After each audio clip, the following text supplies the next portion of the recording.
मस्जिद छोड़कर मुसलमान जी नहीं सकता। मुसलमानों के लिए मस्जिद जरूरी है, मस्जिद के लिए मुसलमान की नमाजी की जरूरत है।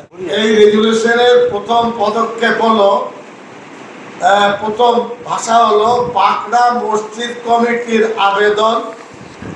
আগামীকাল 17 জুলাই শুক্রবার দিন 1 কোটি মুমিন মুসলমান বাংলায় শান্তিপূর্ণভাবে প্রতিবাদ করবে। এয়ারপোর্ট কর্তৃপক্ষ নোটিশ আলোচনা মত বিনিময় না করে ক্ষমতার এবং ভয় দেখিয়ে বেআইনি কাজ করছে। মুমিন মুসলমান যার পর না বেদনাদায়ক। মসজিদ ইসলামের অবিচ্ছেদ্য অঙ্গ। मस्जिद छोड़कर मुसलमान जी नहीं सकता।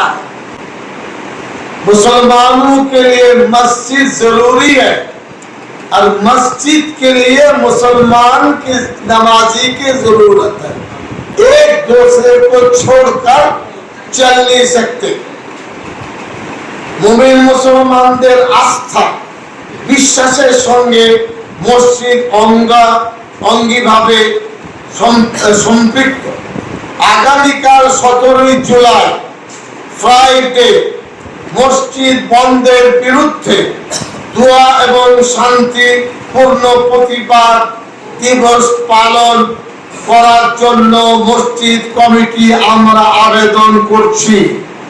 একইভাবে ভিন্ন ধর্মের শুভাকাঙ্ক্ষী গণতন্ত্র এবং ধর্ম নিরপেক্ষ প্রেমী বন্ধুদের কাছে আবেদন, তারাও যেন আমাদের এই বেদনা উপলব্ধি করে দোয়া আশীর্বাদ করে এটা যেন জানা নিজেরই দায়িত্ব পালন করে এয়ারপোর্ট কর্তৃপক্ষ এবং গভর্নমেন্ট অফ ইন্ডিয়া এদেরকে আমরা জানান দিতে চাইছি, মেসেজ দিতে চাইছি পিসফুল।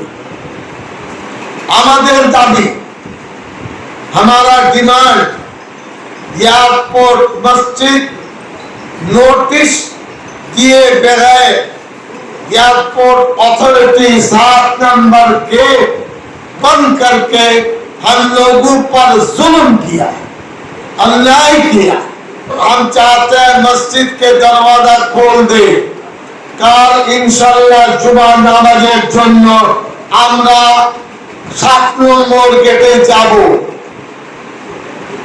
ধস্তাধস্তি নয়, আমাদের আবেদন কান্না আমরা বলবো। তোরা যদি বলেন ঢুকো না বেরিয়ে যাও, তাদের খুশি। আর বিধায়ক বন্ধুকে বলবো মিথ্যা আশ্রয় নিয়ে দাঙ্গা বাঁধাবেন না। ওখানে মাইকেল নগর, কালীবাড়ি, গ্রিন পার্ক এবং নবজীবন আমার এক ভাই, একসাথে থাকি। মাননীয় বিধায়ক আজকে চাঞ্চল্য তৈরি করলেন। আমি অনুরোধ জানাবো স্পিকারকে, অনুরোধ জানাবো রাজ্যের মুখ্যমন্ত্রীকে।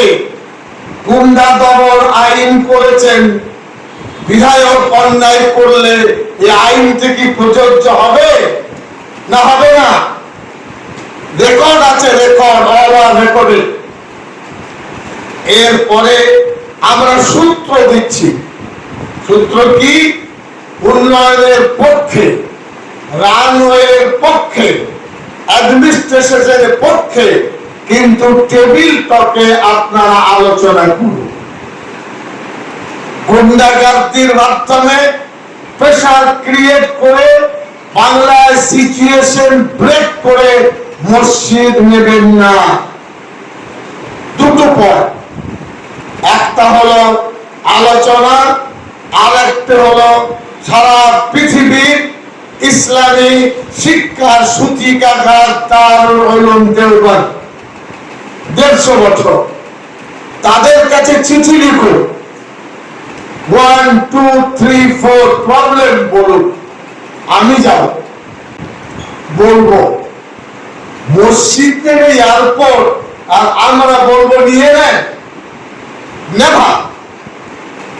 নিজের হাতে মসজিদ আমরা দেব না। शांतिपूर्ण प्रतिवाद ऑल ओवर इंडिया, पूरे मुल्क में इसके खिलाफ लोग आवाज उठाएंगे। বুঝতে পারলেন না পারলেন না? আমরা চুপচাপ আছি, এখনো থাকবো, কালকে আবার চেষ্টা করব নামাজ পড়তে দেওয়া হোক। গতকাল রাত্রিবেলা এয়ারপোর্ট পুলিশ স্টেশন আর নেতাজি সুভাষ চন্দ্র বোস এয়ারপোর্ট যেটা আছে ইন্টারনাল, দুটো থানায় গেছে, মিষ্টি মিষ্টি কথা বলে আমরা আপনাদের এই এফআইআর নিতে পারবো না। বসে আছেন কেন? পুলিশ এত চাটুকার হবে কেন? পুলিশ এত দলদাস হবে কেন? পুলিশ আইনের পক্ষে নিক তারা। বলছে কি বলবো সাহেব, আপনি ভালো মানুষ, বলে গল্প শুনতে আসি। 2 ঘন্টা ধরে ঘুরেছি। এয়ারপোর্ট অথরিটিকে আমি 3 বার টেলিফোন করেছি। 11 তারিখ আমার পকেটে তার মেসেজ। এয়ারপোর্ট পুলিশ স্টেশনকে করেছি, কোন উত্তর নেই। কে তাদের মগজ তৈরি করলো? আর এরপরে যে তথ্য দিচ্ছি আপনারা অবাক হয়ে যাবেন। এবার শুনে নেন। প্রতিবাদ দিবস অংশকারীদের জন্য করণীয় বিষয়, जो एहतजाज में शामिल होंगे उसके लिए जुमार दिन প্রতিবাদ দিবস শান্তিপূর্ণভাবে পালিত হবে। নো ডেমনস্ট্রেশন, কোন ইলিগাল কাজ হবে না। এখানে কোনো পারমিশনের প্রয়োজন নেই। মসজিদে নামাজ পড়ব, পারমিশন লাগবে? এই কালো ব্যাজ প্রতিবাদ করব, পারমিশন লাগবে? না, এটা হবে না। 1 কোটি মানুষ, তার বেশি করবে ইনশাআল্লাহ। জুমার সময় থেকে বিকেল 5টা পর্যন্ত এই প্রতিবাদের জন্য কালো ব্যাগ মা, বোন, দিদি, ভাই আর পুরুষরা ব্যবহার করবেন নামাজে আসার জন্য বিকেল 5টা পর্যন্ত। জুমা 12টায় 5টা পর্যন্ত। খুব পিসফুল। আমরা একটা ডকুমেন্ট দিতে চাইছি। তারপর রাস্তায় মিছিল, মাইকিং, সভা জমায়েত হবে না।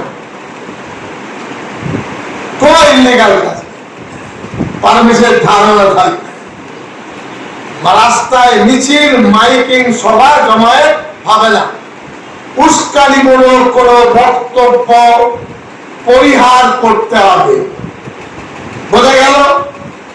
প্রতিবাদ দিবস পালন করার জন্য কাউকে বাধ্য করা যাবে না। It is guideline.